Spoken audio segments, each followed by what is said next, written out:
I can start. Good afternoon. I'm Marcia Herbert, Vice President of the Carroll County Board of Education. Donna is not able to be with us today. She is on business. And I would like to welcome you all to the annual Carroll County Delegation meeting. At this time, I think we'll start with Ms. Battaglia and go around the room and introduce ourselves because we have some new faces here today. Thank you. Hi, I'm Tyra Battaglia. Steve Lockhart, Superintendent. Welcome, everybody. Pat Dorsey. Kenny Kyler, Board of Ed. I'm Jackson Klingberg, the student representative. Dick Weaver, ex officio for the Board of Ed from the Commissioners.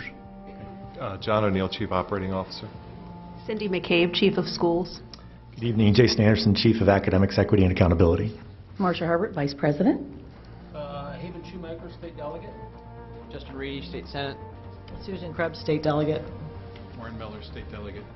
And welcome, everyone. I'd just like to take this time to thank you for your busy time, and it's going to get busier as the months go on. And at this time, Dr. Lockhart, take it away. Thank you, Ms. Herbert. Good evening, everybody. And again, we are really appreciative of the opportunity to get together to have some important dialogue. So thank you very much for your time. Just a couple of notes. As in the past, we're providing you with a copy of the board's draft legislative positions. They're in your folder. Our board received these for discussion back at our September meeting and then submitted them for public comment. And they're going to be coming back to our board for action at our next meeting, which is next week, November 13th, after we've had this opportunity for discussion. Our legislative positions are intentionally general, and that's to allow some flexibility as the legislative process unfolds. They focus on maximizing state operating and capital funding for Carroll County Public Schools, resisting unfunded state mandates, and maintaining local board control of educational policy, which is very important to all of us. So given that sort of general nature, I put those there. If we do have any questions or comments about those, we certainly can bring that in our discussion today. I did want to follow the sage advice of Delegate Krebs in looking at our agenda. We want to make sure we have time for everything. And so I'm going to recommend just a slight tweak to this agenda. There's a couple of things that I think we could talk about first, and then make sure we save the right amount of time for the status of the Kerwin recommendations, which is on our agenda for last, so that we have time for that. If everybody's okay with that, what I'd like to do is start with our published IAC regulations on school construction funding as our first topic. Is everybody with a head nod okay to start there? Great. So first, an opportunity to say thank you, a tremendous thank you for your assistance in working with our folks recently when the IAC was entertaining adjusting the state-local cost share for construction. Under the proposal, our percentage of state participation would have declined. I'm aware that you reached out to the administration, IAC members, and your counterparts, and I know that Delegate Krebs was talking to Mr. O'Neill on just about a daily basis during the days surrounding the IAC meeting. The end result was that the IAC unanimously voted to leave the cost share at the current rate for the next 2 fiscal years, and we're so appreciative of the delegation's work on that, so thank you very much. The IAC continues to grow through a transition based both on recent legislative changes and also in changes in leadership. Recently, the IAC proposed a series of regulatory changes, and I've included those in the packet for your review, as well as comments that our staff submitted to the agency during their public comment period. You'll see that we have a series of technical concerns with the proposals which you may wish to review later. However, we did want to bring up one major concern. The proposed regulations will remove the state-local cost share chart from the regulation itself, rather than the IAC needing to use the full regulatory process, including the publication and comment period, to change the cost share. Under these regulations, they'll be able to change it by a vote at one of their meetings. That's a much less formal and public manner in which to make a decision of what we consider to be great significance. Lastly, much like the Kerwin Commission, DLS has been supporting a work group on the assessment and funding of school facilities, which has been meeting since June. The work group has submitted a draft of their final report, which is due in December, and a copy of that draft is also enclosed for your review. There's one particular item in the report and a separate item that does not appear in the report, but that we have been hearing about at IAC meetings, and we want to bring that to your attention. And so with that, I'm going to turn to Mr. O'Neill to share that. Okay, appreciate that, Dr. Lockhart. And the changing of the agenda put things in your packet out of sequence, but the documents are there. You know what the regulations would look like, so they're there. The sheet on our letterhead are our responses that were already submitted to the IAC relative to those regulations, and Dr. Lockhart covered those points. The last thing is the draft of the work group on the assessment of funding school facilities. So everyone knows about the Kerwin Commission. That's been much talked about. But DLS has also been staffing and running this work group at the same time, and so those their work, their meeting schedule, their documents are linkable from either the DLS homepage where the commissions, active commissions are, or from the Public School Construction Program's website. And so the report that we've printed for you, the draft report, is also available by linking in either of those places, or all of the documents if you wanted to take a closer look. In the interest of time, the two things we really wanted to highlight today is that there has been a lot of talk for the last couple of years since the change in leadership with Dr. Lever retiring and Mr. Carroll coming on board, that the state would look at a statewide facility condition index for all public school buildings in the state of Maryland. And that in and of itself isn't a problem for us. We actually use a facility condition index locally, or an FCI. You'll hear the abbreviation FCI, which is just sort of an age and status condition and ranking of all of your facilities. And you use it for planning, you use it for prioritizing. We understand that. What the state has begun talking about, and it is showing up in this report, particularly I think beginning on page 8 under findings and recommendations, statutory change prioritization, is they're very much discussing not only developing that statewide FCI for all public schools in Maryland, but then using that statewide ranking to make the determination of which projects get funded first.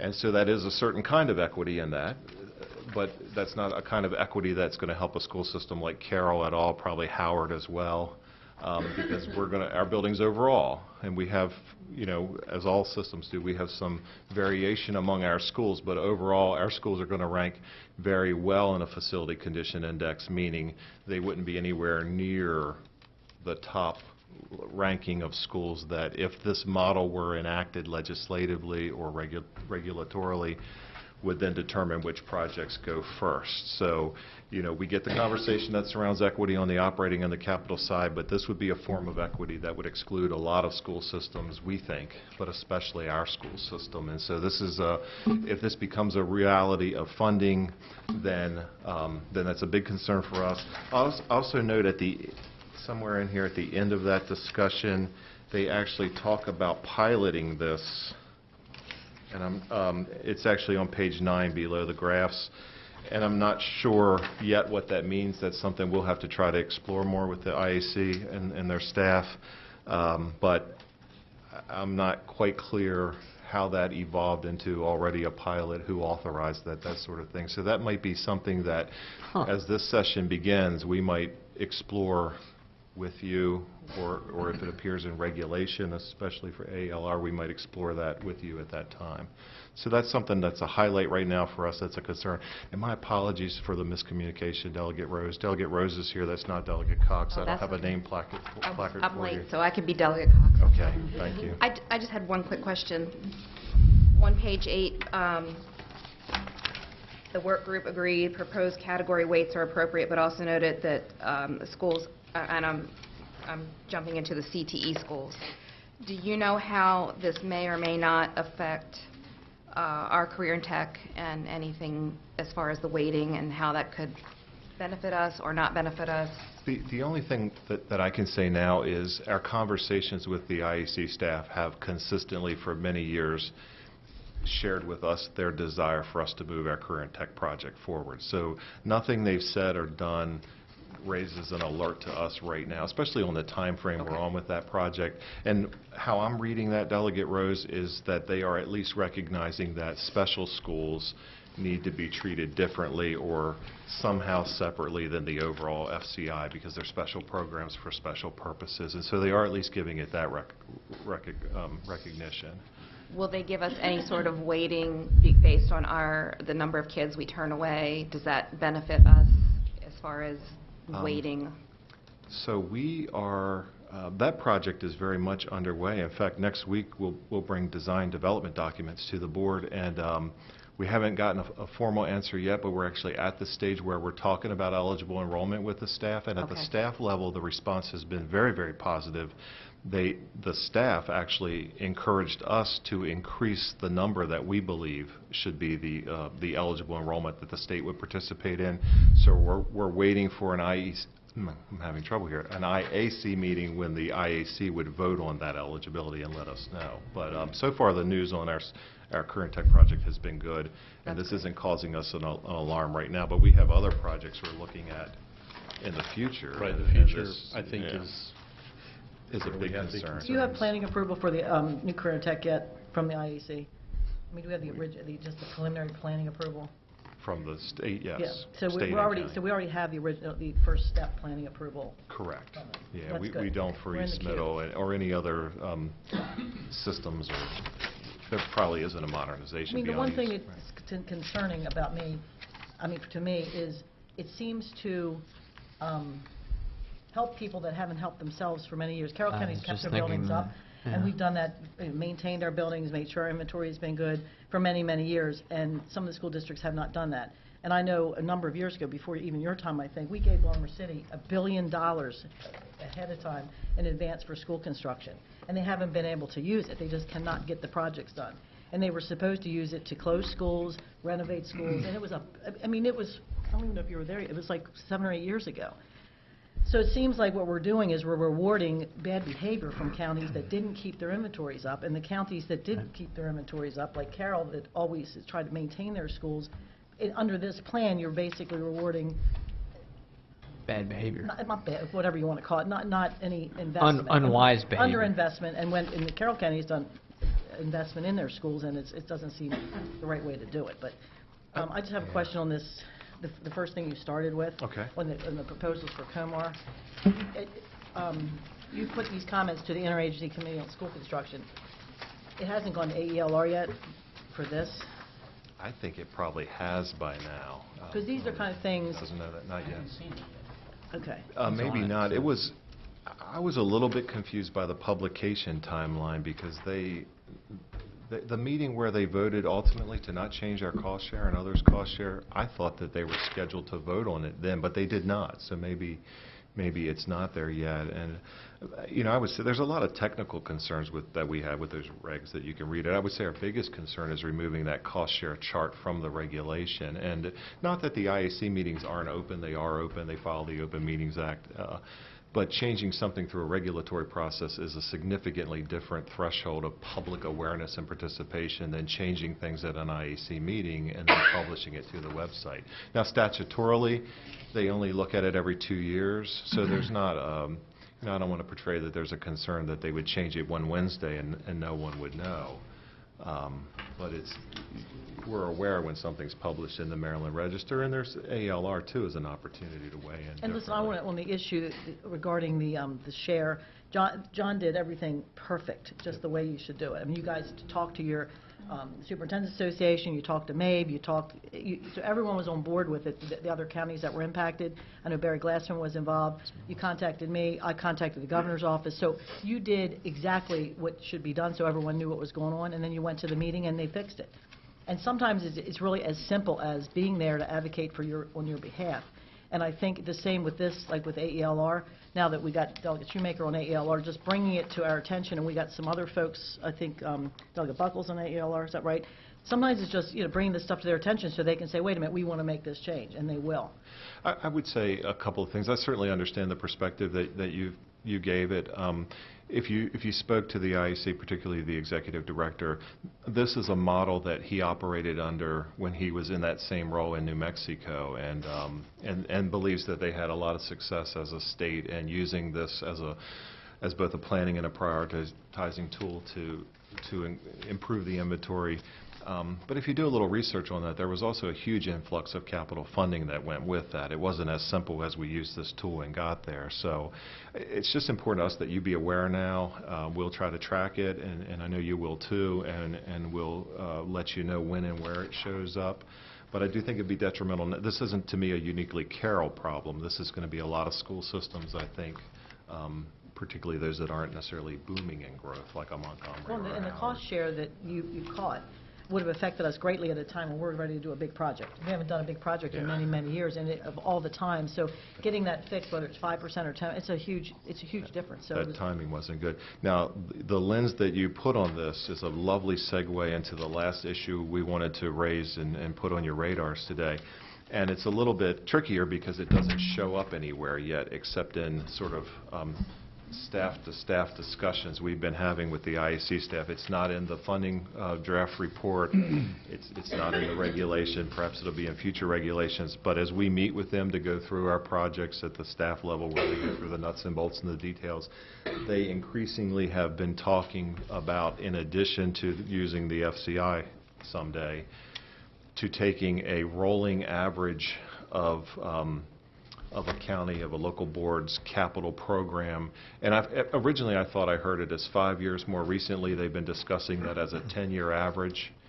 So in other words, how much state capital participation has Carroll County Public Schools and all the other 23 been receiving over the last 10 years? And we'll use that, and this is unclear to me, I don't have the details on exactly what they're thinking, but we'll use that 10-year average as the baseline for funding you in the coming fiscal year. And to me, that really gets to the point you made, Delegate Krebs. That's sort of punishing you. That's a double whammy for us. Our buildings, compared to others, are in pretty good shape. They're very, very well maintained. We've made progress on systems, even though we haven't modernized much in the last decade. But we were hit hard by the recession. We weren't able to do modernizations. We didn't need to do increased capacity builds. And so the amount of money we've been receiving from the state for the last 10 years is historically an anomaly, low compared to what we might have received through the early 2000s and the 90s and the 80s. And so if they adopt an approach, whether it's in regulation or law or just in process, where they're taking an average and saying, and again, I'm unclear, that's the starting point for you or that's the amount for you, that's really going to hit us hard. And it doesn't mean that they wouldn't approve a project. It doesn't mean they wouldn't endorse and say, you know, for instance, East Middle, it's eligible and we'll participate in it. But it would create a kind of a cash flow issue, because how long is it going to take them to fund the state part if that's a mechanism that they're going to put in place? And so that's not a conversation we've had yet publicly. This was a unique opportunity because we just heard it again last week out of the IAC. So we wanted to put on your radar. We'll work to try to figure out how and where it might show up. And I don't know if it may just show up in their meetings as this year's legislative process happens and the capital budget's set. But if it does, then that would be something we absolutely would want to talk to you more about. And I would think that we would not be unique in that either. I would think that there would be a lot of other systems where that would, you know, be a major during this major discussion, are they concern. mentioning, you're talking about modernizations and bringing schools up to speed, but, I mean, if they approve this all-day pre-K, people are going to need more capacity for pre-K. And when we did all-day kindergarten, that became the new priority for state funding. So have they talked about how they're going to squeeze those classrooms Yeah, I in? wouldn't say that they've ignored that conversation from the IEC side, but the Kerwin, and can I jump forward on the piece for just a second? The Kerwin conversation around expanding pre-K has been sort of a public-private partnership or a share, or how I can't remember the exact words in the report sitting here right now.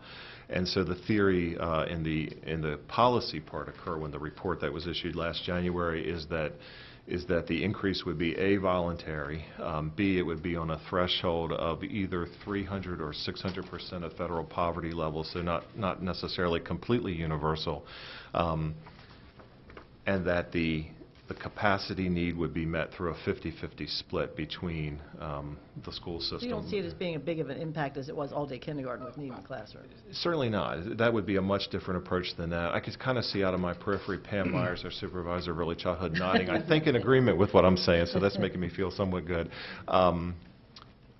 I guess the questions we would have if that moves from policy to legislation would be, what is that capacity? Because none of us, to my knowledge, no one locally, not just here, but anywhere, has the ability to measure what that capacity is. What do those rooms look like?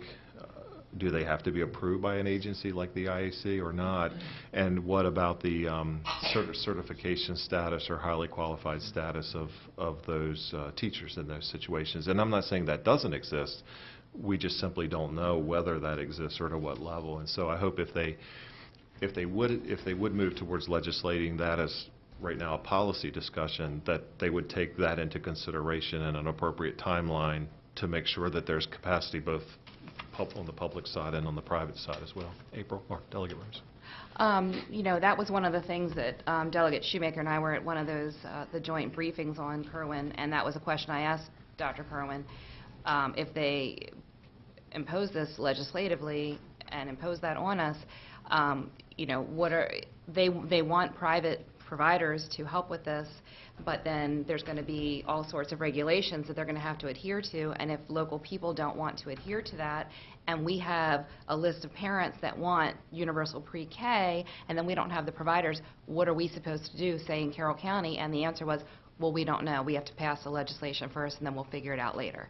So that's, to me, that's a big problem. That needs to be very much something that's in the DLS analysis, Yeah. and that'll vary. So we're going to be in better shape than others, but it's also going to be, we have some full-day pre-K, not many areas, but a couple, and plans to try to grow that anyway.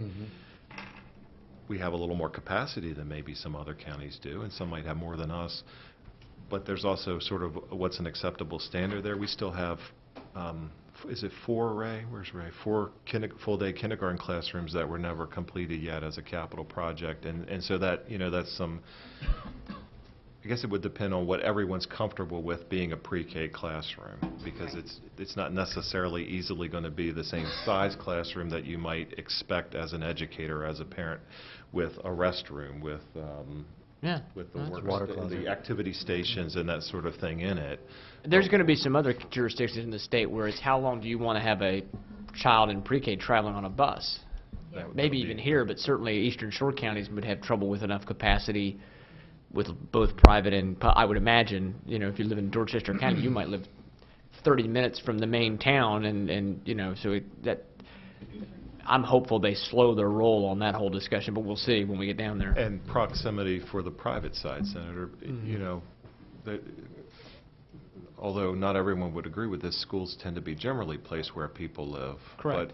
But where's the capacity in a Carroll County or a Howard County or wherever for those private seats, even if they exist? Because am I going to drive my kid 45 minutes not on my way to work to have them in that pre-K setting? So that's a big unknown. There's Delegate Kittleman. Hey, not at all. Welcome. So that was sort of the things for the IEC. Sorry if I went too long there. No, I appreciate the detail, John. I will move us on in the agenda unless there's any other questions or comments there. Okay, we do have a local bill request this year. That's included in your packet, and I'll get to that in a second. This would codify the placement of our JROTC instructors into our teachers employee group for collective bargaining purposes. We have the JROTC program at Winters Mill and Century High Schools. And it came to our attention and the association's attention last school year that our 4 instructors between those schools had not been designated for an employee association. Now, by state law, unless we have a reason to exclude them from union representation, each position must be designated for representation. Through collaborative discussions with our associations, we determined that the most proper fit for the JROTC instructors is our Teachers Association, or CCEA. However, because MSDE does not issue a certificate for JROTC instructors, it requires a statutory provision for this designation, and that's why we're making this request. We have a basic draft of a local bill. It's not too involved here. It would designate the JROTC instructors in the CCEA, as had previously been enacted for registered nurses here in Carroll County Public Schools. Additionally, there's some state precedent for this designation. As you may see from the existing statute in the draft bill, we'd be the 6th local board in Maryland to have this designation for these instructors, following Prince George's, Baltimore County, Calvert County, Charles, and Garrett counties. So I bring that to you for information and discussion. Are they, so they're employees now, obviously? Correct. Are they benefited employees? Are they full-time? Yes. They are. So it would be a matter of, if this can't be enacted, then it would be a matter of approaching a different union or unions to say, are you interested in representing this position? And the struggle we had, and the associations agreed, and we talked to more than one of them, is, I mean, there are some distinctions, certainly, but really, except for the MSDE certificate, they function like teachers. Right. They have mods Right. of kids. They lead kids in activities and drills. They're more like teachers than they are like anything else, and so that's the most comfortable fit. But they don't have to have a certificate like a teacher? MSD doesn't issue one, no. So they have One, right. they do have a license, and I'm not sure, Delegate Krebs, if license is the correct term, but they are trained and certified in some way, whether They're former military, so Yes. where do they go on the scale when you bring them in? Because most are retired military. Well, that's interesting. So when we entered into contracts with the Army, the Army sets sort of a base salary, and there's a form. It's called the MIP, but I don't know what that acronym stands for sitting here, I'm sorry. And they say this is how much you have to at least pay them, and the Army pays for half of that, and we pay for the rest, so they're not really on a scale right now. This would, after they're designated. So with the, we would I mean, I work remember this because we teacher put scale. ROTC in when I was on the board 20 years ago. But so if they pay half, and we put them on the scale, the military doesn't designate or dictate the salary? No, They would pay the half of whatever we say it should be? The Army will pay half of what they say. We either, in looking forward at this, we did look at their degree status and that sort of thing and said, here's what your conversion to the CCA scale is or would be. And I think generally they benefit. Now, they didn't benefit. They may have benefited like a couple $100 or something like that each. It wasn't thousands of dollars. But the Army's going to pay half of what the Army says the minimum instructor pay is. I guess that's what the MIP stands for, minimum instructor pay, and no more. And so we would pay the balance of whatever that placement would be. But they are, is it Senator or Delegates? They are benefited. They get health care, they get leave, they get all of those things already. So you indicated that we would be the, I blew up the microphone.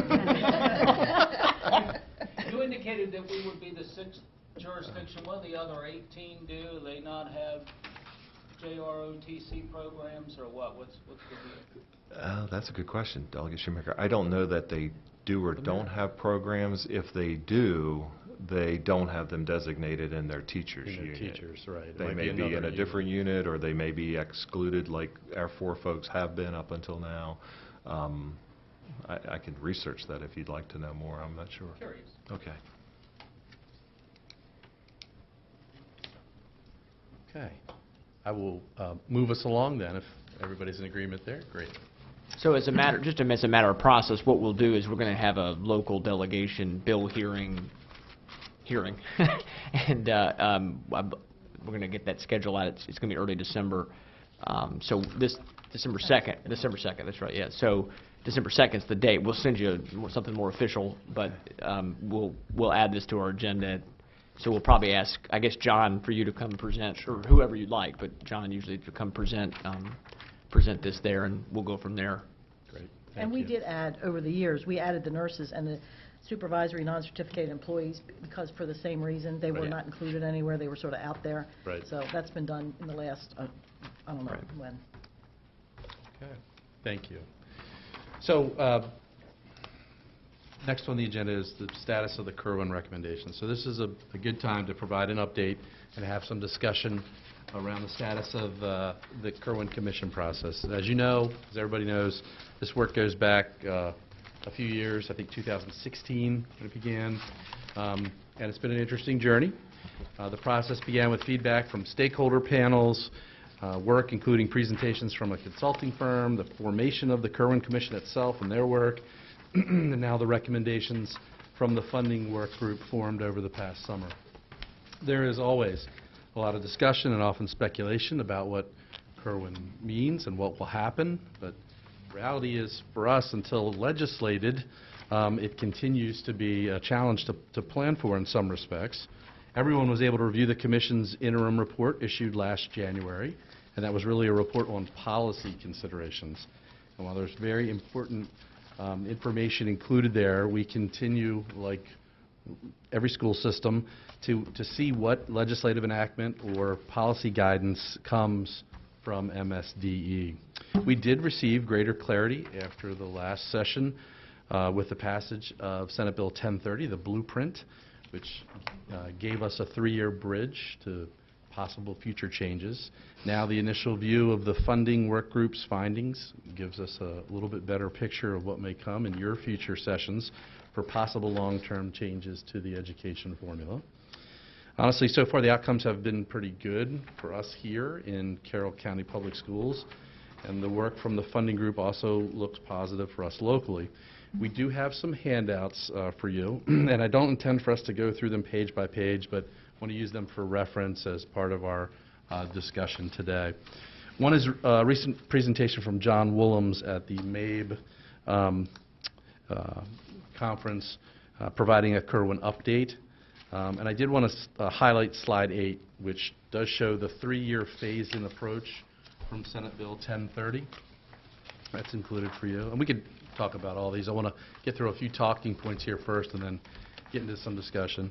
The blueprint funding has indeed been important for us. The additional special education money that we received allowed us to shore up that category in our budget, which was in a deficit. The additional pre-K funding is allowing us, as we talked about just a couple minutes ago, to begin to expand our pre-K services on our own, which in turn may also qualify us for additional state funding. The transitional supplemental instruction, TSI, funding has allowed us to design needed services to meet the needs of our struggling learners.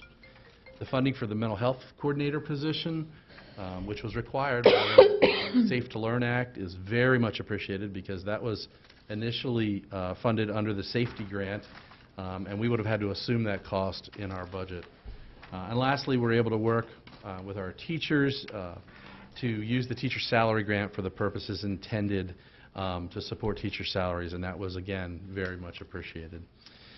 Looking ahead at what may come in terms of the formula beyond FY22, once you get past that sort of bridge that I pointed out there, the initial review of the funding work group's effort is not necessarily alarming for us locally. You have 2 handouts in your packet. The first is a chart from the work group, and we could talk about these in more detail. That shows the projected local share through FY 2030. We're one of the few counties for whom, on this piece of paper, it says there would be no increased local cost share based on our current status and projections. And while one member is here with us, Commissioner Weaver, I do want to thank our county commissioners who have kept us above maintenance of effort through most of the years of declining enrollment and worked to do their best to offset our successive years of losses in state aid. That effort and the consistent 5-year funding pattern they have defined for us just last year moving forward is really a key to the positive outcome. So thank you again. The second chart from the funding work group shows projected state aid by FY 2030. And as you can see, we're projected to be one of the counties on the higher end of increased state aid. After a decade of watching our state aid decline, it's rewarding to see the outcome now. Looking forward, if this did come to pass, combined with the consistent effort of our commissioners, we'll be, I believe, well poised to begin to continue to implement system improvements aligned with our strategic plan and meeting the needs of our students in a more focused way. One final note on Kerwin. You may recall the Commission's interim report recommended various layers of accountability for increased funding. part of that accountability is already enacted as components of Senate Bill 1030. An Inspector General's office has been established with the Governor's office. Additionally, the State Office of Program Accountability and Government Accountability has been established to conduct performance audits of local school boards, in addition to the already established legislative audits we receive on a regular basis, a routine schedule. So pending future legislative consideration, it's the Commission's recommendation to form an oversight board which would review local board plans in addition to the Maryland State Board of Education. And they have the power to withhold up to, was it 25 or 25% of new money. of new state aid each year. So with that, I've done a lot of talking at you. I've tried to note and highlight some of the key pieces that we've included in your packet. I think this would be a good time to pause and have some conversation around that. I can start. I just want to make a comment before I start. 2002, when Thornton legislation was passed, I was sitting up there as the president of the school board.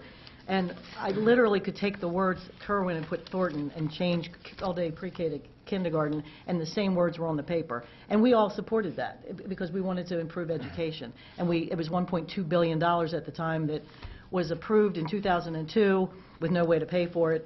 And then I got in the legislature in 2003. You know, the governor at the time was Governor Ehrlich. He wanted to pay for it with slot machines, which were evil to the legislature back then. I will note that we have more gambling per capita in Maryland now than any other state in the country, because not all of a sudden it's become a windfall of money after Ehrlich got out. But anyway, we found a way to pay for it over the years. And then, you know, everybody knows the history of it. What my concern is, and you'll hear me make comments sometimes to the newspaper, and I want to make sure you're clear, Carroll County Public Schools does a fantastic job. But we're doing this for the whole state of Maryland, and not everyone in the state of Maryland does a very good job. And since Thornton has been in, we have not seen very little appreciable difference in outcomes, in education improvement for our students across the state. Again, we have to decide for the state. And, you know, Carroll County does good. I'm proud to have my kids in public school. I wouldn't have ever had it any different. But it's not that way everywhere. So, you know, now that we've seen what happened with Thornton, it was supposed to be all these things for the children, and we have not seen any appreciable changes in student performance in many of our school districts. So we're going to hopefully be pushing for that. It's got to be about accountability for student performance throughout the state. And even though I know everybody, I just had somebody write me today and say, oh, Carroll County's off the hook, we don't have to pay any more money. Well, keep in mind this whatever the number is today, it keeps changing the billions. And a billion, I should have brought my little thing about what a billion really means. A billion is a lot of money, every billion that they keep adding on. But we've got to have the accountability with it, because Carroll County itself might not have put the money in, but our taxpayers are going to be funding the rest of the jurisdictions that are getting these increases in state aid. So it's not about the money, it's about what are we getting for the money, and how is just putting more money into the same system throughout the state going to give us different outcomes for our students, especially in some of these low-performing districts. And it's really a problem. So I just want to make sure that, I mean, people are always calling me, asking me for comments, and my comments are never directed at Carroll County Public Schools or Howard County Public Schools. They're directed at statewide, how do we ensure that if we are doing this investment, we're going to get outcomes out of it for our students. So just make that clear. And if there's anything we can do, well, and I say we, I know two of our members sit on the Education Committee, and they'll have a lot more say in it than we do. But we're really going to be pushing about what are we getting out of this, and how do we be sure that our students are prepared to go into the real world. And some of it is, and you might see a little bit of this in Carroll County, but I know in some school districts, it's not a teacher problem. It's a societal problem. And how do we fix it? How do we get these kids to show up for school to learn? Because in some jurisdictions, in some schools, they got kids that are chronically absent. They miss 100 days a year. How do you teach a kid that's not in school? So I keep those things in mind, and we don't face as many of those issues in this county. But when we are making decisions, and people keep saying, "Are you going to support Kerwin? It's good for the kids." You know, of course we want to do what's good for our children, but it's statewide, and what is that investment going to get for us, and how do we be sure that's going to happen? So if you have any ideas on specifics, I know something I've been passionate about since I've been here is reading on the grade level by the 3rd grade. I mean, I've not met Jason yet, but you're like my man. Briefly met, yeah. You don't remember, but I do. Well, yeah. I mean, you're about what I'm about, is, you know, accessibility, making sure everybody has, you know, academic achievement. But, you know, that reading thing, that's a big deal. We've got kids graduating from high school in some jurisdictions that can't read. And we had a big Project Baltimore on that a couple of years ago, and it's just unbelievable. It's like, why are we teaching kids geometry when they can't read? So those are little things, but we've got to somehow bring them to the whole state and make sure that everyone is being brought along. So I think every school district needs a guy, many people like you, and we also got to say, how do we make sure parents and students and families and guardians take on some of this responsibility, because our teachers cannot do it all. So that's just my little piece on all of this. We all care about the kids. It's not you either like kids or you don't like kids. Like, maybe Haven, he likes to make ribs better than kids. I can tell you that we all care about, and all of our kids went to public schools. And some are teachers. My daughter's a teacher. Your wife's a teacher. So we do care about this stuff. But it's about accountability and making sure these kids get what they need. If you, I'm sorry, Delegate. Go ahead. I echo everything that Susan just said. My other county, Howard, is also in the zero increase in cost, which is, I guess, a nice place for me to be, but it does put us in a position of worrying about something that a lot of, I think, our residents are going to be, you know, oh, well, we don't have to pay any more, like Susan said. I have been involved in this for a very long time in doing research, and I'm going to get on the same thing that I say every time, which is Baltimore City. That entity takes up so much of the education dollar, and it costs all of our citizens a great deal of money. And Project Baltimore, everything that comes out about Baltimore City year after year after year is bad. Nothing in the city works.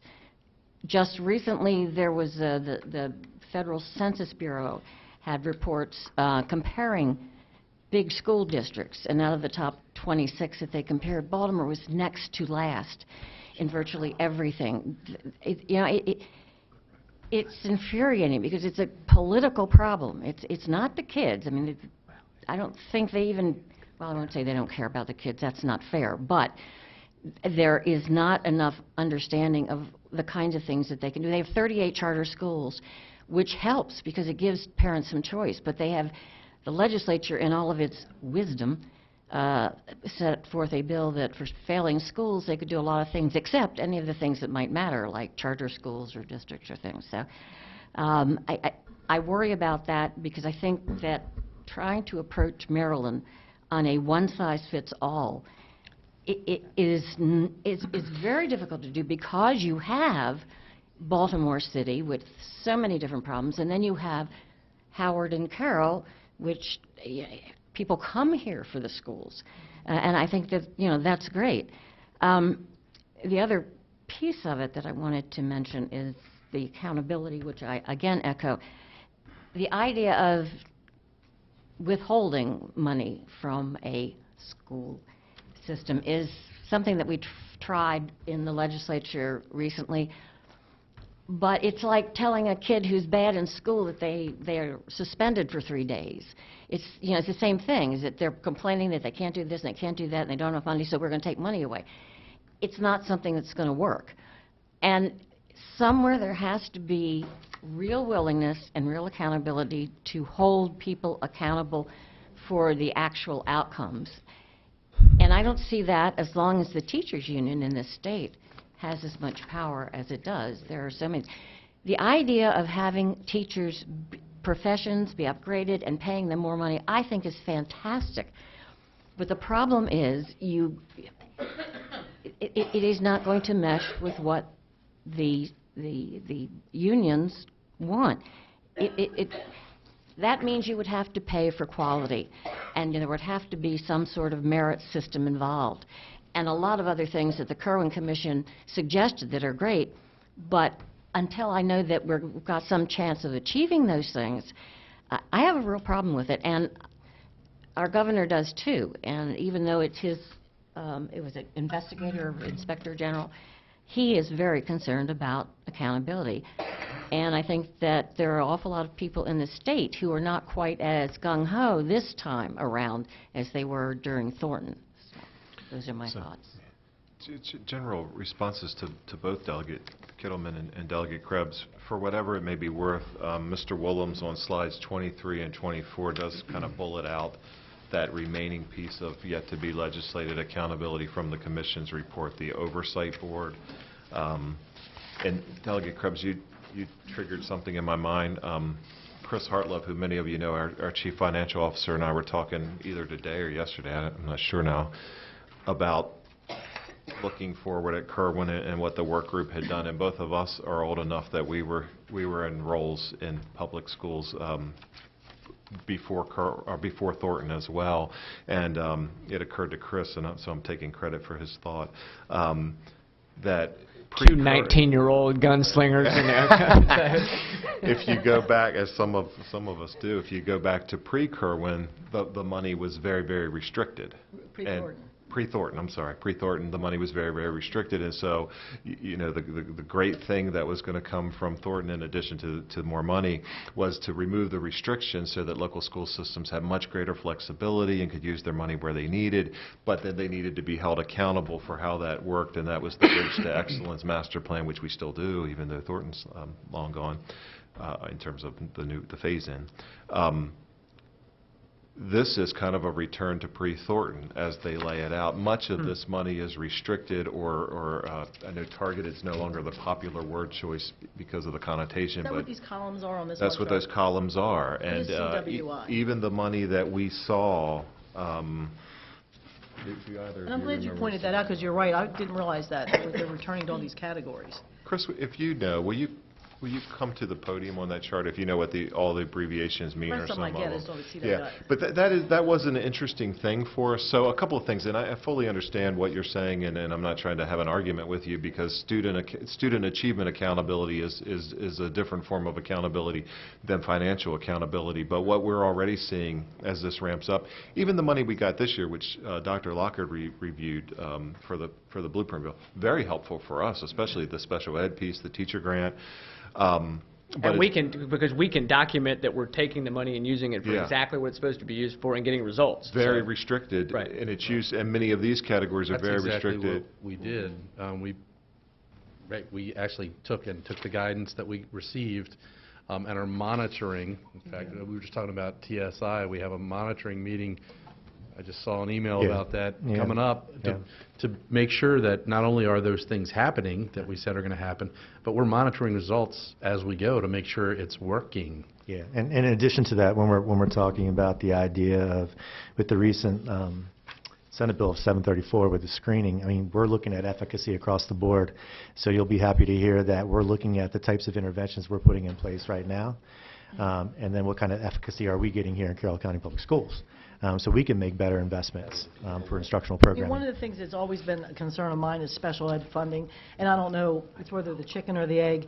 I mean, we talk about reading. A lot of kids that are slow readers are identified as special education, and you get extra funding for special ed, or at least you used to get extra money for special education. So there's an incentive to identify more kids as special education. How do we make sure I mean, not everybody's special ed. I mean, everybody has certain learning abilities and not abilities, but how do we make sure we're not incentivizing people to be calling someone special education because of a reading issue that can be solved if they put more... That's correct. So I'll start, and then I know Cindy and I were just having conversation last night with some folks in regards to this process. And we need to make sure that we are exhausting all interventions before we even go to an evaluation process. So that being that we need to make sure that we have an IST process, essentially a process that's put in place that all schools are taking part in, looking at what kind of response are we getting to intervention, and is there a response to intervention? Because if there's a response to intervention, to your point, Delegate Krebs, that we need to make sure that we are illustrating that they are making progress, may not be at the same type of pace that we would anticipate all children making, but if they are making progress, then they are learning. And so we all learn at different rates. And so as long as we have those types of intervention instructional programs available that can be provided to students to continue to make progress, then it's not necessary at all times to go to that evaluation to qualify them for special How do we education. make sure that happens throughout the state? That's my point. Yeah, across Because the state, I can't do that, but here in Carroll County, But we need to be doing, I that's understand one of my points with all of this, is that we need to make sure it's intrinsic. I think we do it right, and we care about getting... We're getting better at it every day, actually. We're spending a lot of time and working with the chief of schools, with Cindy McCabe, and also Pam Meyer, Stephanie Dale.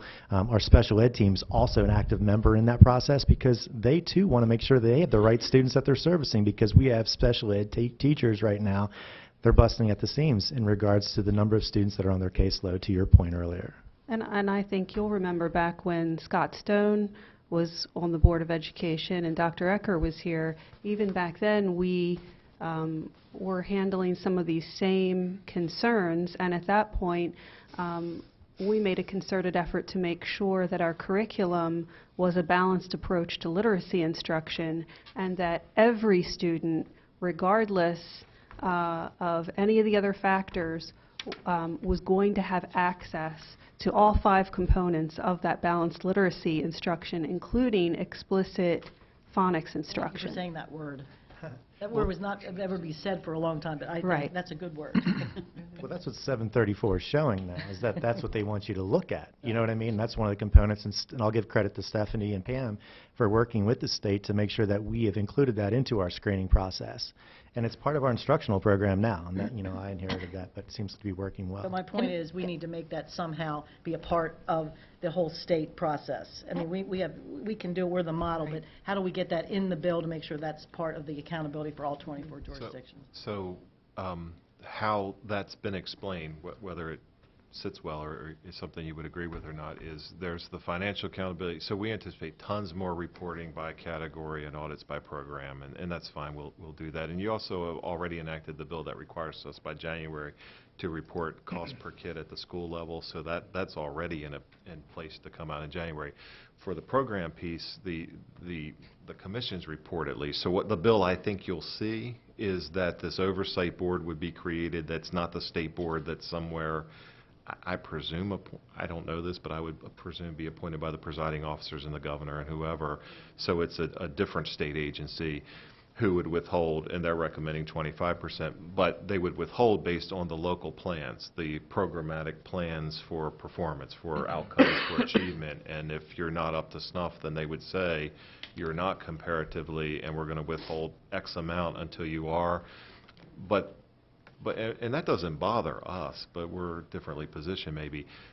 But the theory, at least as I heard it explained throughout the Kerwin process, is then that gives the oversight board the opportunity to look statewide and say, here are some best practices examples. If you're struggling in this area and we're uncomfortable giving out this money, or next year we're not going to give out this money, if not, then here are some other school system plans that you can look at to say here's a way or various ways you might be able to improve early literacy or special ed outcomes or whatever. Can I ask a question? Excuse me. Last year, Yes. Delegate Miller's been waiting to say something. sorry. Sorry. That's right. I just wanted to change gears for a second and warn you all, on page 4 of the MABE report, it says that we're going to see a $500 million increase in casino revenues.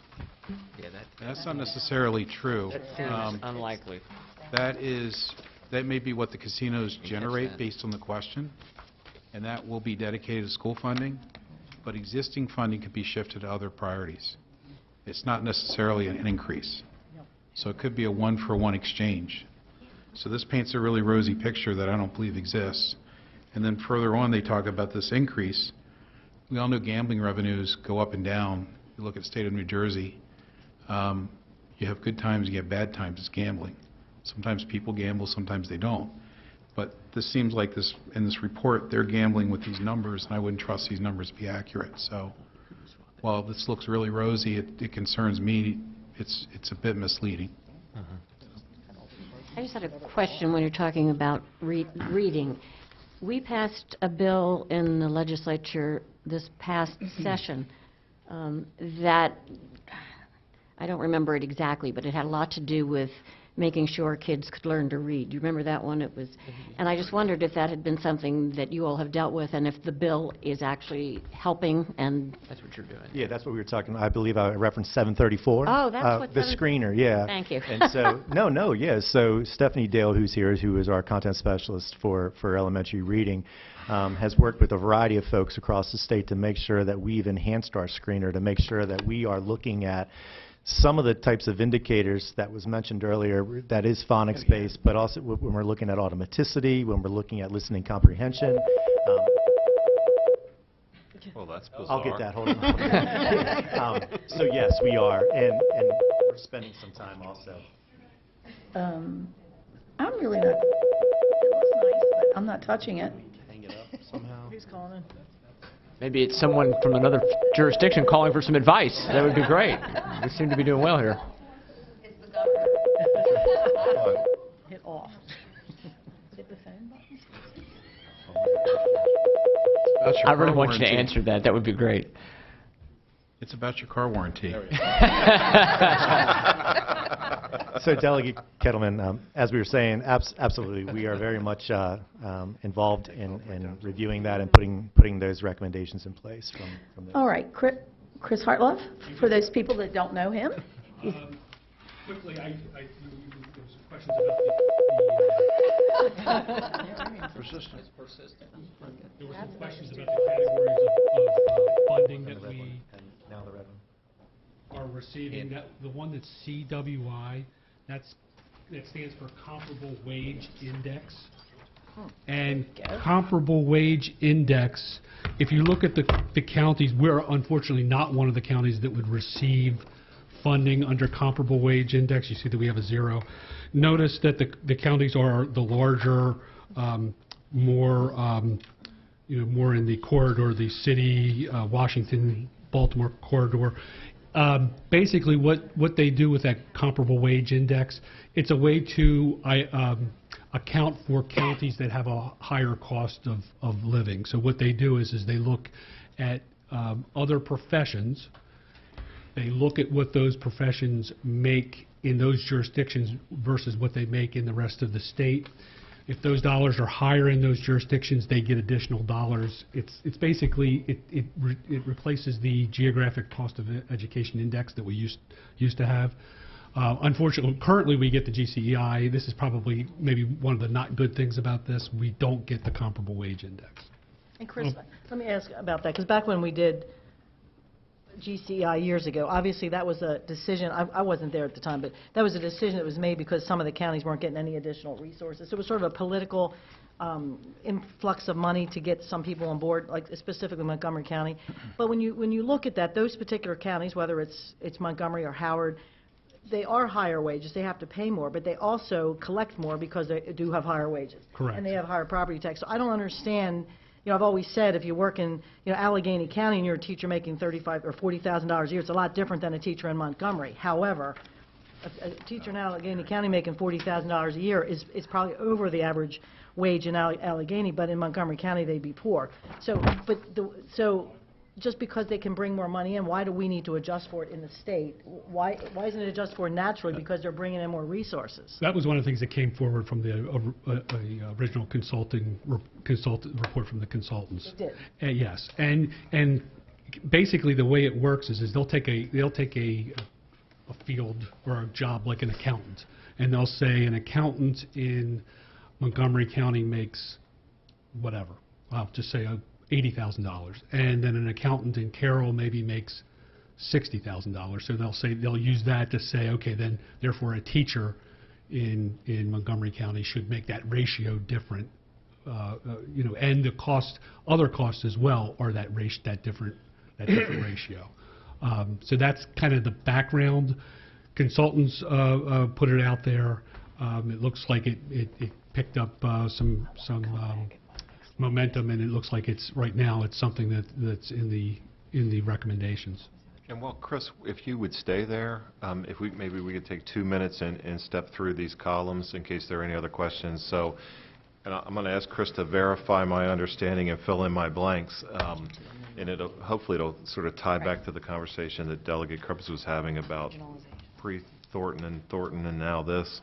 The foundation is the per pupil base. And so that's sort of the base that's existed under Thornton, so to speak, with any inflationary increase that would go there. Chris just explained what CWI would be. And then if you look at comp ed and concentration of poverty, special ed, English language learners, those are those are categories representing all of the discussion that occurred as Kerwin was happening about additional weights for students that fell into certain at-risk categories. And so, in addition to the standard per pupil amount, the foundation column, they came up with recommended weights, and then the funding subgroup or the funding work group that met during the summer and is concluding now adjusted those recommendations somewhat, but that's an add-on amount per student for kids who fall into those categories. That's what those columns would represent. Pre-K is for the voluntary, as we discussed earlier, the expansion of pre-K. So that clearly assumes that we would continue to do that expansion over time. The career ladder column is the piece that was much discussed, comparing to places like Singapore and Sri Lanka, who have and others who have different career ladders where teachers sort of both teach less time during the day because they spend more time in professional development and mentoring other teachers, and within that same framework having kind of a tiered structure where you have expert or master, and my nomenclature may be way off from the report if you looked at it, but you have tiers of teachers who are expert teachers or master teachers, and then you have teachers still in the induction phase, and then teachers at various career stages in between, and so there's both the cost of that career ladder, which would be subject to collective bargaining, but then also the cost of some additional staff so that you can balance those teaching loads. That's what that career ladder column relates to. CCR is College and Career Ready, and so that's both, there's some CTE elements there. The Transitional Supplemental Instruction Program that Jason's talked about already, or Cindy talked about, is there. I think GTB is Guaranteed Tax Base. Which we don't receive. I got a gold star from Chris. We don't receive that. Non-public placements and transportation relate to special ed services. Transportation is obviously to get the kids there. Non-public placement is the estimated state share for the students that we can't, whose service needs we can't meet here in Carroll. So maybe we bus them to non-public schools in different locales for the service they need. And I don't know what other is. I want a detailed breakdown of other. I'm just okay. I'm looking at Chris, Senator. They might know. This is very helpful to go through those columns. I have some thoughts about one of the categories, but I won't share it right this moment because I'd like to learn more about it. But one of the things that I think is really important, there's a couple points that, as I've observed and watched this whole discussion and been a little bit a part of it in the Senate, the first thing I think is an important item. Dr. Lockhart pointed out the commissioners, and I think it was very right that you did that because our county commissioners really have shouldered a pretty heavy burden trying to, they've been way above maintenance of effort for a long time. Delegate Shoemaker was a commissioner at the time, sort of spearheaded that at the time. You guys have continued, Commissioner Weaver and other commissioners have continued. It is interesting when we hear the number, oh, we're going to get $54 million. By the way, that's assuming that nothing changes between the legislative process, which I highly doubt nothing's going to change. And that the county, hey, we don't have to put any more in. We do need to keep in mind that the county is already pretty much, it's going to be a real challenge to maintain the level of funding that they've maintained as far as going any higher, because you have to keep increasing to keep that at zero, right? Does that make sense? That's not really a zero. That assumes you continue on the trajectory you're continuing. So even though the deal is, I think I even said it in the newspaper when we were interviewed. I mean, I'm happy that the Kerwin Commission has structured things in such a way that they recognize that we've been very good stewards of the money we're getting, and that our commissioners have put in, a great deal. But I am concerned that there's this assumption that that's a zero when it's not really a zero, in my opinion. Now, Commissioner Weaver, feel free to correct me if I'm wrong, but every year it's a real stretch to keep increasing at that rate. It's been $30-some million, President. We've made up the difference. So that's one item. But I like a lot of the things that the Kerwin Commission talks about doing, and the first kind of preliminary installment, I thought there's a lot of good things about focusing it more on results and outcomes, and professionalizing the teaching. The teaching profession is really important. I do worry about when I hear about, and I know you just said the nomenclature is not right, I do worry about the whole master teacher thing, and then they're going to be training other teachers. I do worry about the idea that we're going to start over-bureaucratizing things to where I'm a master teacher, therefore I only teach the teachers, but that may just be kind of a subtle point. But I think overall I like what they're doing, the idea of professionalizing the teaching industry, making sure they're highly qualified teachers. If a teacher's struggling, getting them help. But you know, the concern that I think I have, though, is I'm hoping I'm summarizing what a lot of us feel, is the price tag on this. I'm not really against increasing education spending. Governor Hogan's, they've increased it every year, and I've supported his budgets. What I am concerned about is this idea that we have to do all of these things, and we have to do all of it, and we have to spend all of this money. And if you're against any part of it, and nobody in here is saying that, but what we're getting statewide is if you're against any part of it, then you don't want to be bold and visionary. And it's like, well, I want to know for my $4 billion, what is defining success? And so I think if, for me, as anybody sitting around this table, my thing is I want to know, how will we know if it's working or not? What is the metric? What are the metrics that we're using to define success? And how much do I need to spend per pupil in a place like Baltimore that's struggling, that's going to get me where I need to go? Now, we know really you can't really answer that question exactly, but I'd like to get a little bit more specific answers than what we're getting, which is just we need bold, visionary, more. You know, I want to know, how are we defining success? Because as Thornton had this massive influx of spending, and the Kerwin Commission itself, not me, not Mr. Conservative Republican guy, but the Kerwin Commission itself says it really didn't, it failed because we're behind. We're not where we should be. And so I don't want us to do another 10 years at $4 billion and then be like, oh, we're behind. I mean, so that's kind of, as I've sat here, I think we're having a great discussion. And like I said, I'm not sitting here saying the whole thing's bad. I think there's a lot of great recommendations. I don't know if I agree with everything, but I think I agree with a lot of it. But I am concerned. I think we all are concerned. And you hear that. It's not that we don't want to necessarily say, hey, let's spend a little bit more on X, Y, and Z. Right. Reading, making sure every kid can read by the time they're in third grade, I'm fine with putting some more money into that if we can show that it's going to work, which you guys are showing. So that's, I think, the concern that I have. And we're supposed to ask questions when we're in committee, so I'll say, isn't that so? But I just, that's my thoughts. And I don't know if anybody has any follow-up comments on that, but, I think we're going to have to be very active in working with you all closely as we go through this process to figure out what's important to us. And a key word that I'm going to use a lot is compromise. The people who want to do everything all at once and all this money, we may want to do more of a phased-in compromise approach to some of these things, which I think would benefit school systems like ours. I think those are great points of pragmatism, and I at least don't want to leave having conveyed any sort of a presentation that we're planning these things because they're going to happen. No, I understand. And we actually, kind of to the same point, I think, Senator, we get a couple people write in and say, why haven't you already done all the things in the Kerwin report? Well, until they're enacted legislatively, the devil, both the funding and the policy devil are in the details. And even when you pass a law, or the General Assembly passes a law, the guidance we get from MSDE may be much more specific than it typically is, because regulations have to be developed or so you don't rush to do things that A, may not be funded, and B, we're not quite clear yet what the policy specifics would be in I an referenced enactment. that guidance in his comments, and we saw that with some of the things from this year with TSI and others. I know Delegate Shoemaker, I'm sorry to interrupt you, John, has been waiting patiently. Oh, I'm sorry. So I want to make sure we got to him.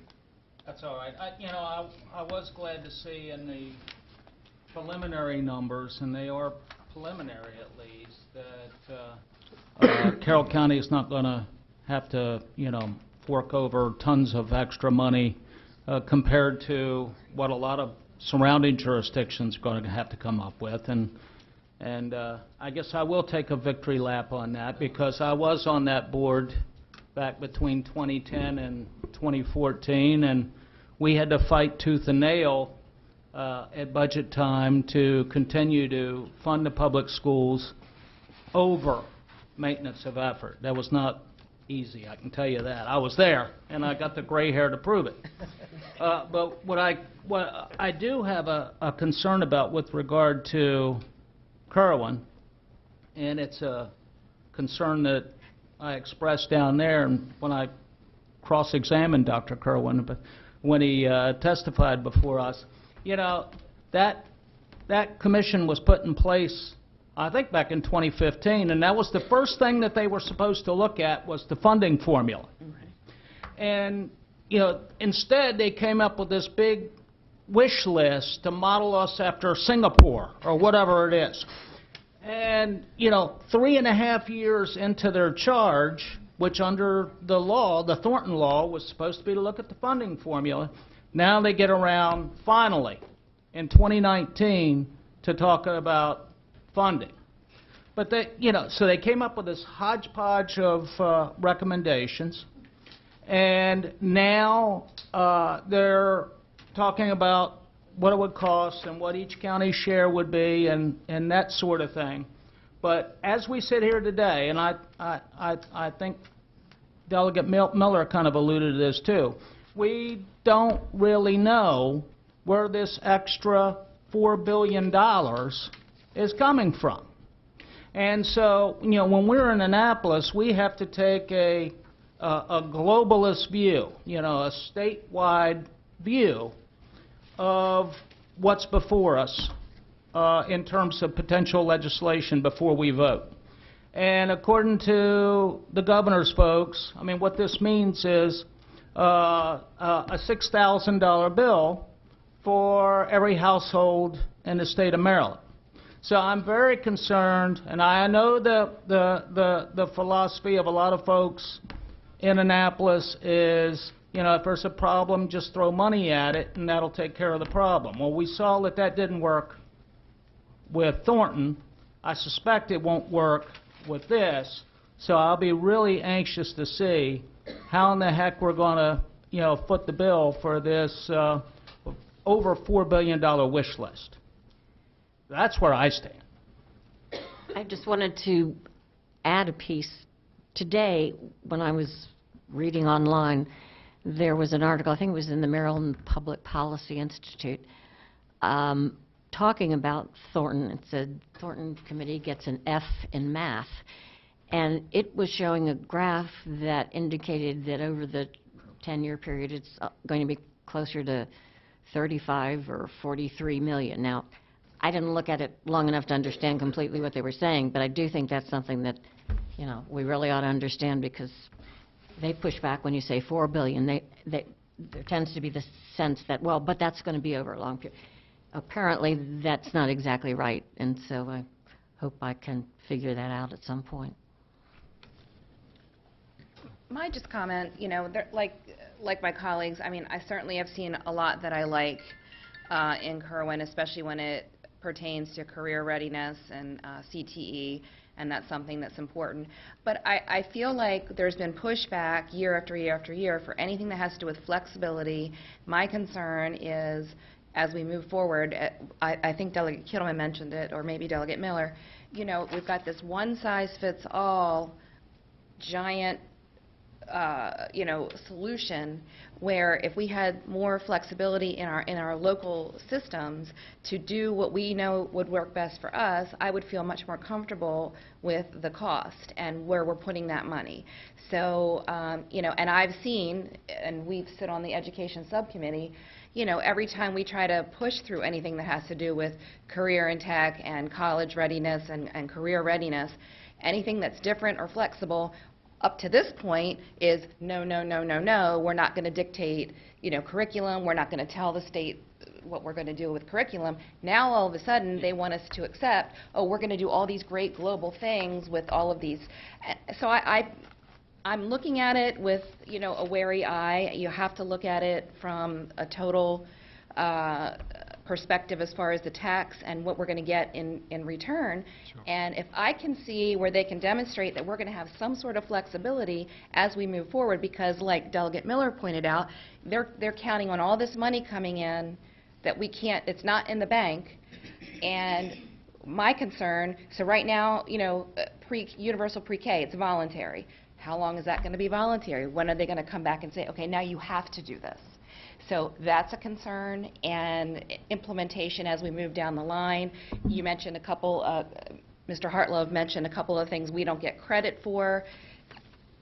I'm concerned about all of those factors that we're going to end up in Carroll County. Our commissioners are going to end up again a couple of years down the road. What if we hit a recession? What if people stop gambling? We don't have this money coming in.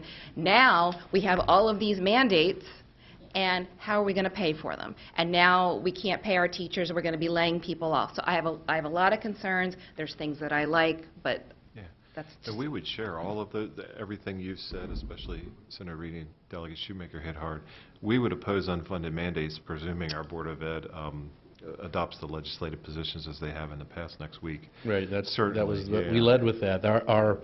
Our draft legislative positions, resisting unfunded state mandates, maintaining local board control of educational policy. I'm sorry, John, I keep interrupting you. No, that was what I was going to say, and I hope Yeah, I hope I didn't appear to be wearing a Kerwin T-shirt, but this is a couple of broader level points to maybe leave with good news, kind of overshadowing everything, including Kerwin. We were, I would say I'll speak for me, pleasantly surprised when they started releasing data to say, wow. And even the Blueprint bill helped us. The Blueprint bill didn't cost locally, and frankly, it really helped us in some areas like special ed. So a reasonable approach that revenues are available for, something phased like that, was very, very valuable to us. And kind of the big picture takeaway, it appears that we're at a much different place looking forward. People who really use data and analyze data would not want me to use words like trends or certainty, but we appear to be at least flattened, if not growing. And our number this year for student enrollment should be, which doesn't make for a trend, but should be considerably higher up than it's been in a very, very long time. Even the 1 year we had a couple of years ago where we had a few more students, we're talking about probably significantly more than that. And so, barring something catastrophic like a recession or a series of unfunded mandates that none of us can handle, the picture is much brighter than it has been, because their effort has been so strong, and it's nice to see that recognized. And if things are reasonably approached where funding's there so that the state meets its end of the things, we're not prospering as much as others, but the first year was pretty big for us. And so at least for me, that's kind of how I'm looking at it and approaching it. But we'll be the first ones beating on your doors if there's policy enactment without the state funding to meet the state's end of things, certainly. Kenny? Yeah, and from my position, and I'm way more cursory than these guys, but I look at a couple things today that depress me about this. Again, do I want more money to go to education? Obviously, I wouldn't be sitting here if I didn't. But it seems like we talked about buildings. Carroll County's going to get punished because we've been conservative and done well with our buildings. We look at accountability. Carroll County's going to get punished because we're already doing the stuff. We look at some of this, how they can punish us. And then I look at, as Delegate Shoemaker said, and whether I agree with the number or not, my household's going to pay $6,000 more in taxes to make all this happen. You look at this state column, 55% of my $6,000 is going to Montgomery, PG, Baltimore City, and Baltimore County. I'm not real happy about that. I want money coming here, and it just seems like we get shortchanged so often, and I'm glad everybody's mentioned it here, and I'm glad, but I don't know if there's an answer. And Kenny, I want to chime in on that. I can't thank our teachers enough. They are producing. They are in the trenches, and they deserve every penny they get. And there is one area that really concerned me is special education, because those teachers are getting pummeled, not only with workloads, but it's the paperwork. And that area is really concerning to me. I don't want to lose these teachers. I want to keep them here. I don't want them to go out and do another job and get out of it. But the salary increases do help, but I am very concerned about special education and getting help for that area. We've been talking about that for many, many, many years. Is it federal or is it state? I mean, how do we get, because, I mean, I'd rather have a teacher teaching a student than doing paperwork. How do we get to that? We complain, but how do we? I know. Well, I tell you, I met with Mr. Anderson here was about a month ago, and there is a wonderful group over there at Shiloh, and they have a little different way of doing things. But they also have an extra teacher, the way they have have worked around their teachers. And I hope that we get at least another person that either can take care of the caseloads, and I really like the Shiloh model, and I think we're going to try to get some other schools to do that. But the teachers are deciding, am I going to keep on working on these IEPs, or is somebody going to try to cover my class? People are also being asked to cover classes when they've got a ton of paperwork. So we need to really help those special ed teachers out. You know, Ms. Marcia, Herbert. it's interesting.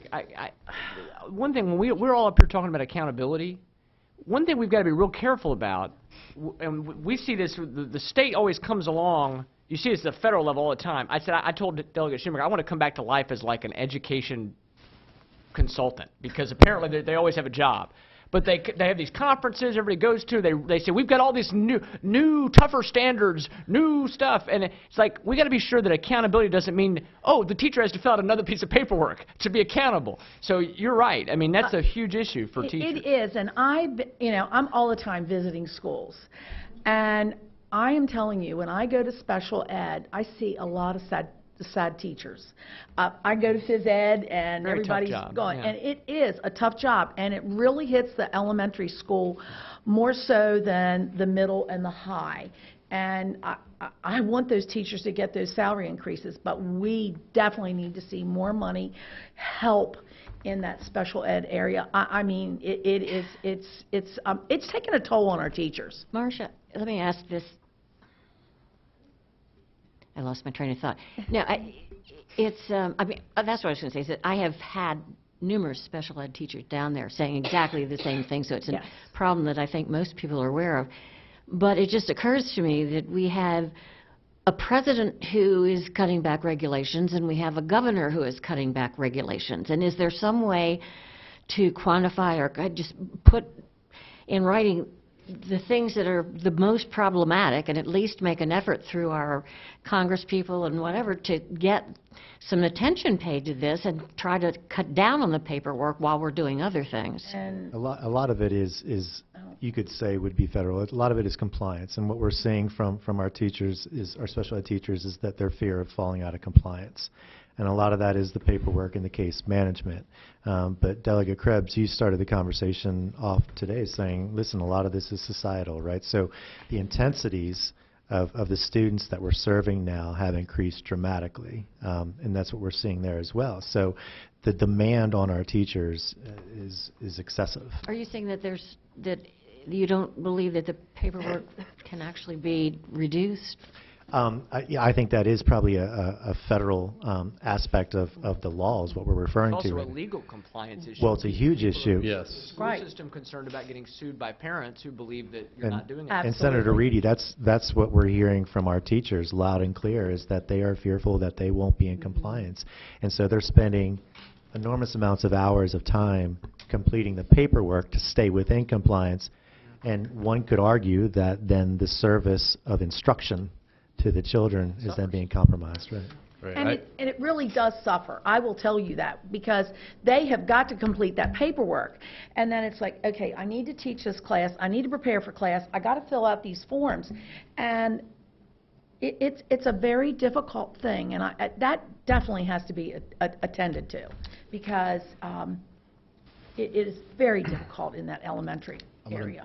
I'm going to make one comment, and then we'll get to Ms. Battaglia. And I want to echo Ms. Herbert's comments about it. You know, we have an outstanding school system in Carroll County. Yes, we do. And we have outstanding teachers. We have had a lot of conversation around some of these issues, particularly just last evening, in fact, about some of the challenges we face with special education. We benefited tremendously from the Kerwin dollars that we got last year, but that almost was just to kind of help fill some of the deficit we were running, because as you know, we pick up students throughout the year, every year, that we hadn't anticipated, that need services, that need supports, that need transportation, and we want to make sure that we're meeting their needs and in compliance. We also factor in behavioral health and mental health and some of these other challenging issues. We have been advocating here as a Board of Education about trying to provide more supports to our schools to meet students' needs. So this is something that is a challenge of ours. It has been a challenge, and I want to make sure we get to Ms. Battaglia. Thanks for waiting. Thank you.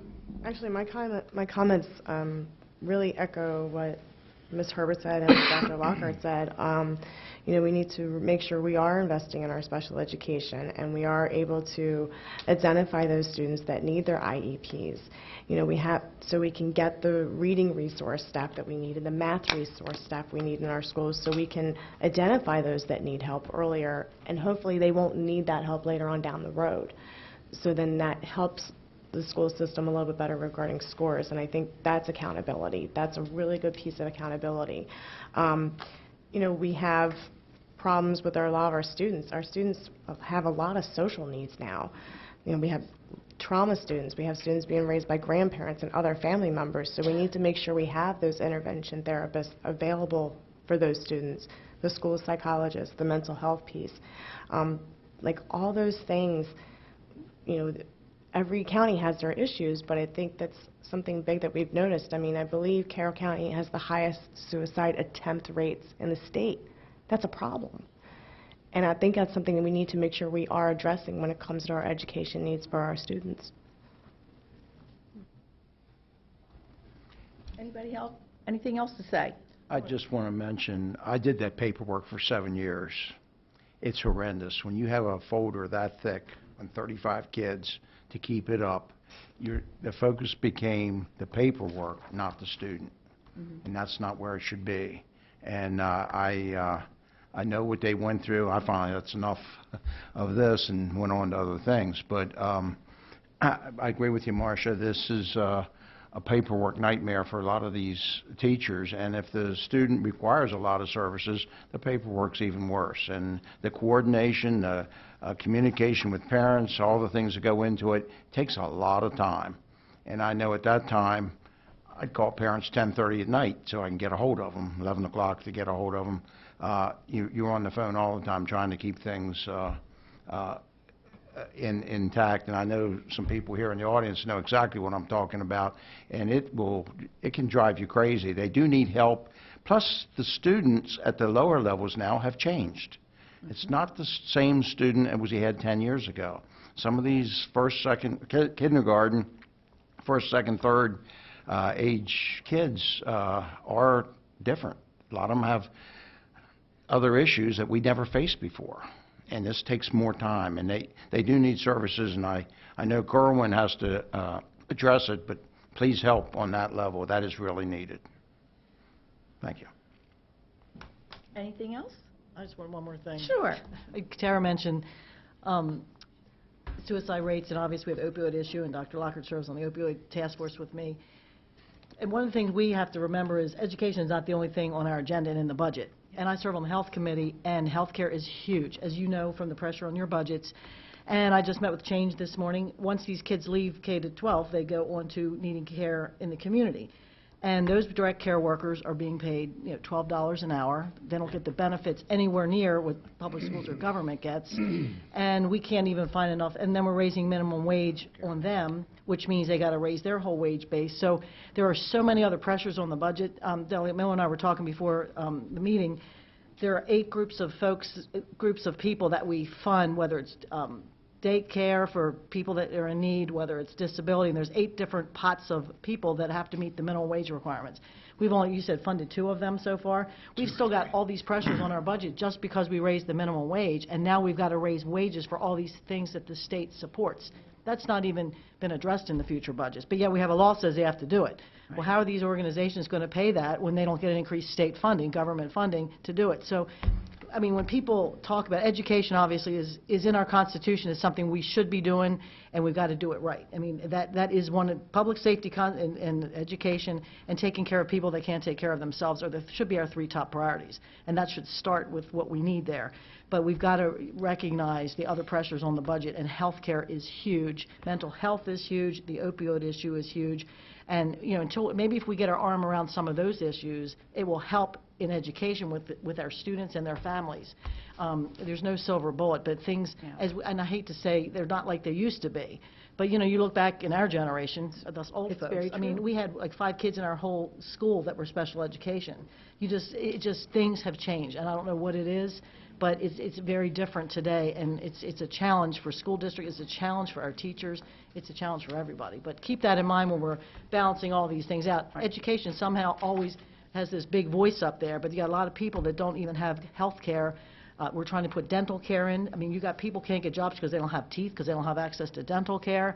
And we don't have a lot of that here, but it exists, and we're trying to find resources for all of those types of things as well. And they keep putting pressure on the budgets as well. I just have to follow up on what Susan said. I know it's a little bit off topic, but our committee's appropriation sat in and listened to the problems that they're having at the, like Perkins and the mental institutions where they're taking, and they don't have enough people, and they don't pay them enough, and there have been all kinds of incidents. And when we went through that $15 minimum wage discussion, it occurred to me, and I think it's true, that what the state has been doing for years is putting out bills, oh, we're going to fix this, we're going to do this, we're going to take care of you, and setting up all these programs, but never funding them or paying people enough to make them work.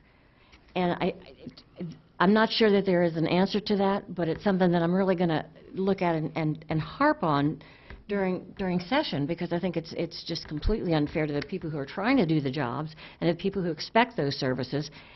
And government doesn't work too well in a lot of ways. We didn't and this is mention, one. I mean, people keep saying just tax people more.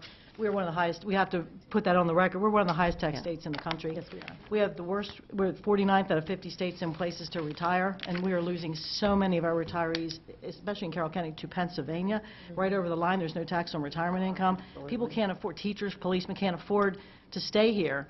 So we're already at our limit for taxing the public, because we're there.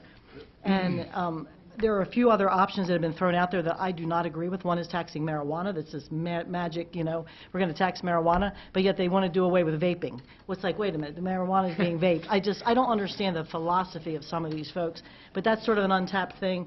Well, the fact that we want to fund education with marijuana, legalizing marijuana, and gambling revenues, to me, it just drives me crazy. But that's the discussions that we're going to have down there. And it's going to be for the children if we allow legalizing marijuana and taxing it. But that's the way it goes. So keep in mind that we do, you know, people keep saying we need more resources. There's only so many places you can go to get the resources.